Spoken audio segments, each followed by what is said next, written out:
The education system is also affected by that. The student cannot go to the university. Birzeit University was subject to army closures for something like 18 times.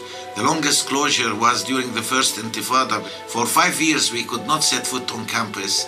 During this period, we organized what the Israeli army called cells of illegal education.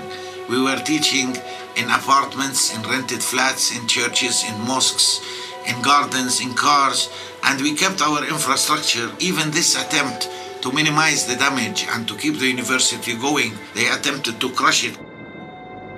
I went to college in the States and I found it very differently. Your biggest worry about in the States is if I'm going to pass my class, or oh, I hope I have a lot of friends. Over here it's totally different.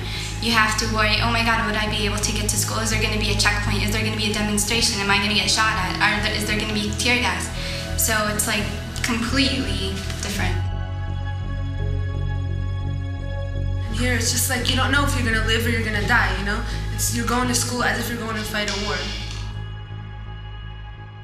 You don't find a tank in the middle of the road on your way to college. Just the other day there were 2 tanks and an army jeep, and they're standing there checking your passport and your student visa and all this stuff, and it's just like, we want to get to school, we want an education. We're humans and we have a right to our education.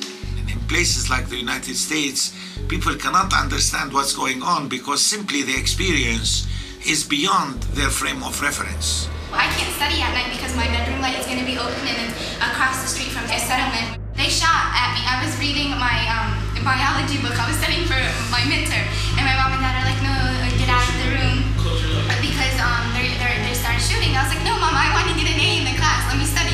So I'm sitting there, and all of a sudden you hear something on my bedroom window.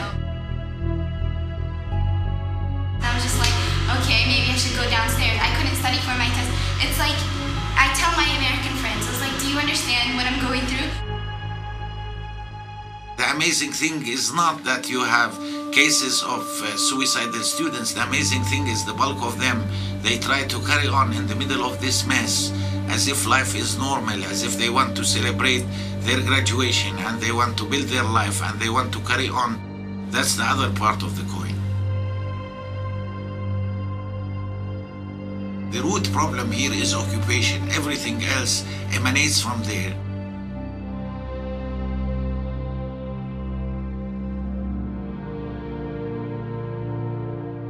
The most severe problem is people who need medical care. We've documented numerous cases where people have died. In fact, I believe that one of the last cases we documented was a woman who was in labor, who was not allowed to get to the hospital, and she and the baby both died.